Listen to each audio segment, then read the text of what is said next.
قربانی کرنا بعض لوگوں پر واجب ہے اور بعض لوگوں پر مستحب اور بہتر ہے۔ مطلب یہ ہے کہ وہ شخص جو عاقل ہو، بالغ ہو، آزاد ہو، مسلمان ہو اور صاحب نصاب ہو، اس پر قربانی کرنا 10 ذی الحجہ کو واجب ہے۔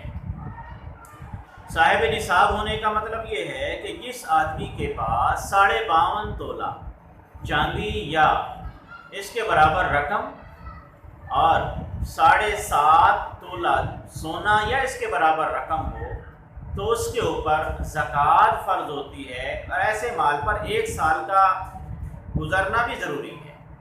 لیکن جو نصاب ہے، صاحب نصاب قربانی کے طور کے اعتبار سے، اس کے لیے یہ ہے کہ 52.5 تولہ چاندی یا اس کے برابر رقم، یا اسی طرح 7.5 تولہ چاندی، 7.5 تولہ سونا یا اس کے برابر رقم، اس کے علاوہ ضرورت زائدہ کا سامان بھی اس کے پاس ہو۔ ضرورت زائد سے مراد یہ ہے کہ گھر کے اندر کوئی ایسا سامان رکھا ہوا ہو جو سال میں کبھی بھی استعمال نہیں ہوتا، جیسے ڈیکوریشن کا سامان ہے،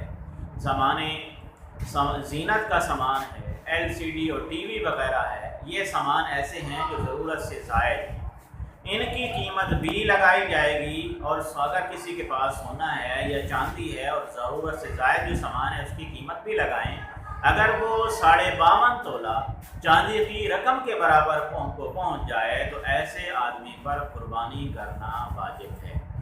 گھر کے سارے افراد اگر الگ الگ صاحب نصاب ہیں تو ان کے اوپر الگ الگ قربانی کرنا واجب ہے۔ گھر کے سارے افراد اگر ایک قربانی کر لیں گے تو ایک کی طرف سے تو قربانی ہو جائے گی، باقی محروم رہیں گے اور گناہگار ٹھہریں گے۔ اس لیے کہ قرآن کریم کے اندر اللہ رب العزت نے فرمایا ہے فَصَلِّ لِرَبِّكَ وَانْحَرْ، نماز پڑھیے اور قربانی کیجیے۔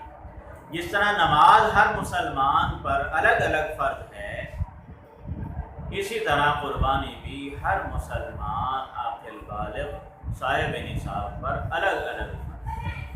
اللہ پاک سے دعا ہے اللہ پاک